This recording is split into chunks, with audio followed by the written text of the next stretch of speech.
Assalamualaikum warahmatullahi wabarakatuh. Perkenalkan, nama saya Hanifah Samara dari kelas E, PIAUD semester 4, NPM 18110700. Video ini untuk memenuhi tugas mata kuliah metode pengembangan fisik motorik anak usia dini dengan dosen pengampu Bapak Wan Ahmad Rizky Muharani, MPD. Di sini saya akan membahas 12 materi perkuliahan sesuai dengan RPS. Yang pertama ada dasar-dasar perkembangan fisik motorik. Perkembangan fisik motorik adalah sesuatu yang membicarakan gerakan jasmani yang terkoordinasi sehingga dalam pengembangannya dibutuhkan berbagai stimulasi yang tepat untuk anak usia dini. Yang kedua ada metode perkembangan fisik motorik. Fisik motorik dibagi menjadi dua, yaitu motorik kasar dan motorik halus. Motorik kasar adalah gerakan tubuh yang menggunakan otot-otot besar yang mempengaruhi oleh kematangan anak itu sendiri. Yang kedua ada motorik halus. Motorik halus adalah gerakan yang melibatkan otot-otot kecil dan adanya koordinasi antara mata dan tangan. Sementara itu, metode pengembangan motorik anak usia dini itu ada beberapa. Yang pertama ada metode yang dipilih sesuai dengan strategi kegiatan. Yang kedua, metode disesuaikan dengan karakteristik anak usia dini. Yang ketiga, tidak mengakibatkan cedera, rasa takut, dan cemas. Yang keempat, memilih tempat dan peralatan yang tepat. Yang terakhir, dapat memacu perkembangan anak. Selanjutnya yang ketiga, teori perkembangan fisik motorik. Ada beberapa teori, contohnya teori Harlock, teori Erikson, dan ada juga perkembangan menurut Islam. Menurut Islam, itu ada pada surat Al-Hajj ayat 5, mulai sejak belum terbentuk hingga dewasa. Selanjutnya yang keempat, perkembangan fisik motorik untuk anak usia dini. Pada perkembangan fisik motorik untuk anak usia dini ini, ada pengaruh peran pendidik di dalamnya. Peran pendidik tersebut bisa dengan cara menjadi contoh atau modeling sehingga anak termotivasi, lalu bisa juga sebagai fasilitator, yaitu dalam menyiapkan segala kebutuhan anak untuk bermain, lalu sebagai perancang pembelajaran agar dapat mengembangkan seluruh aspek perkembangan. Yang kelima itu tahap pertumbuhan dan perkembangan fisik motorik. Adapun tahapannya, anak usia 1 tahun, perubahan fisik di usia ini, kekuatan otot dan keseimbangan anak sudah berkembang sehingga memudahkannya untuk berdiri tanpa bantuan selama beberapa saat. Anak juga mampu mengambil benda kecil di antara telunjuk dan ibu jari. Selanjutnya anak usia 2 tahun, perubahan fisik, perkembangan ini memungkinkan anak untuk berjalan lebih lancar, berlari secara perlahan, dan melompat kecil. Kemampuan koordinasinya juga akan berkembang, sehingga di usia ini, beberapa anak sudah bisa membuka pintu dan mendorong meja. Selanjutnya, anak usia 3 tahun. Perubahan fisik, kebanyakan anak sudah bisa menggunakan kedua tangan. Di usia ini, kemampuan koordinasi antara otot juga sudah berkembang dengan baik, sehingga anak sudah bisa melakukan kegiatan beragam seperti menggambar, menggunakan pensil, mengancing baju, dan lain-lain.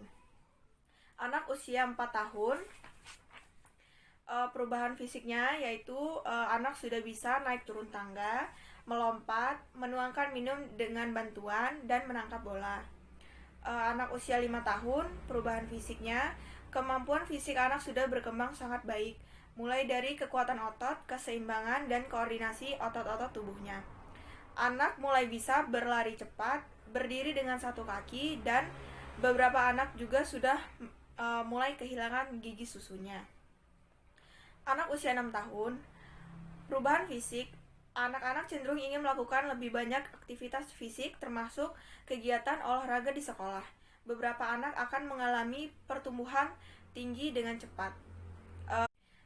Yang keenam, ruang lingkup perkembangan fisik motorik. Ruang lingkup itu adalah hal-hal yang berkaitan dengan perkembangan fisik motorik seperti berat badan dan tinggi badan. Anak usia 1 tahun, tinggi badan dan berat badannya menurut Kementerian Kesehatan Idealnya itu untuk perempuan 7 sampai 11,5 kg dan 7,7 sampai 12 kg untuk anak laki-laki.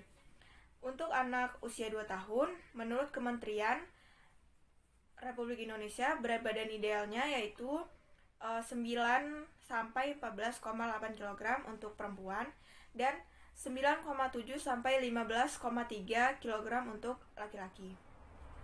Anak usia 3 tahun, menurut Kementerian Republik Indonesia, berat badan ideal 10,8 sampai 18,1 kg untuk anak perempuan dan 11,3 sampai 18,3 kg untuk anak laki-laki. Untuk anak usia 4 tahun, menurut Kementerian Kesehatan Republik Indonesia, berat badan idealnya yaitu 12,3 sampai 21,5 kg. Itu untuk anak perempuan. Dan untuk anak laki-laki 12,7 sampai 21,2 kg. Selanjutnya anak usia 5 tahun, berat badan idealnya menurut Kementerian Republik Indonesia untuk anak perempuan 13,7 sampai 24,9 kg.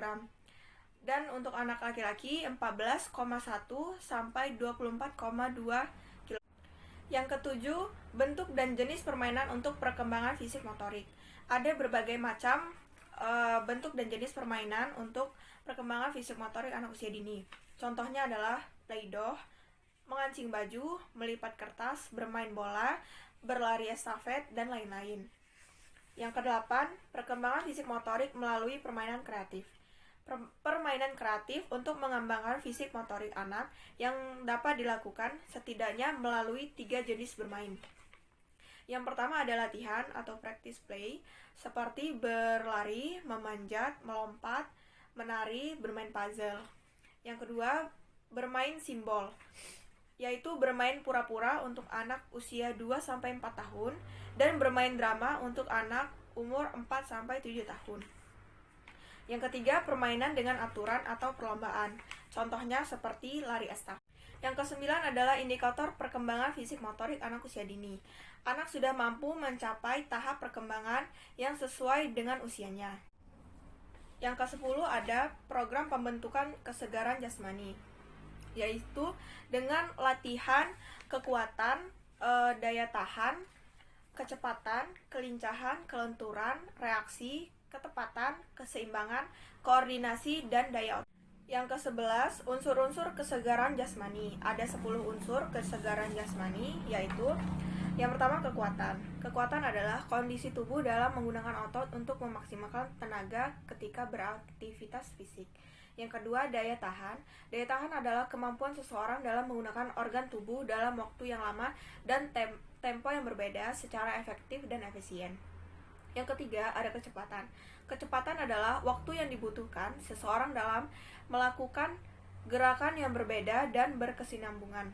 Yang keempat, kelincahan. Kelincahan adalah kemampuan manusia saat beradaptasi diri dengan segala pose pada posisi tubuh. Yang kelima, kelenturan. Kelenturan merujuk pada seberapa baik tubuh seseorang dalam menyesuaikan gerakan yang membutuhkan kelenturan tubuh. Yang keenam, reaksi. Reaksi adalah kemampuan tubuh seseorang dalam menanggapi suatu gerakan atau rangsangan dari orang lain. Yang ketujuh, ketepatan.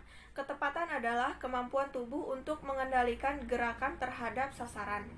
Kedelapan, keseimbangan adalah kemampuan untuk mengendalikan organ dan syaraf otot sehingga dapat mengendalikan gerakan tubuh dengan baik. Kesembilan, koordinasi. Koordinasi adalah kemampuan seseorang dalam menyatukan gerakan tubuh berbeda ke dalam satu gerakan yang efektif. Kesepuluh, daya otot. Daya otot adalah kemampuan seseorang dalam memaksimalkan kekuatan dalam waktu sesingkat-singkatnya. Lalu yang terakhir ada perencanaan, pelaksanaan, dan penilaian program kegiatan fisik motorik di TK. Adapun rencana pelaksanaan pembelajaran itu, indikatornya menggunakan anggota tubuh untuk mengembangkan fisik motorik kasar dan halus. Kegiatan awalnya itu baris bernyanyi, tepuk tangan, lalu kegiatan gerak dan lagu. Selanjutnya indikatornya menempelkan gambar dengan tepat, kegiatan intinya menempel dan mengelompokkan macam-macam gambar makanan sehat. Lalu melakukan eksplorasi dengan warna, mewarnai gambar sayuran. Lalu melakukan eksplorasi dengan berbagai kegiatan, menggunakan alat tulis dan alat makan dengan benar.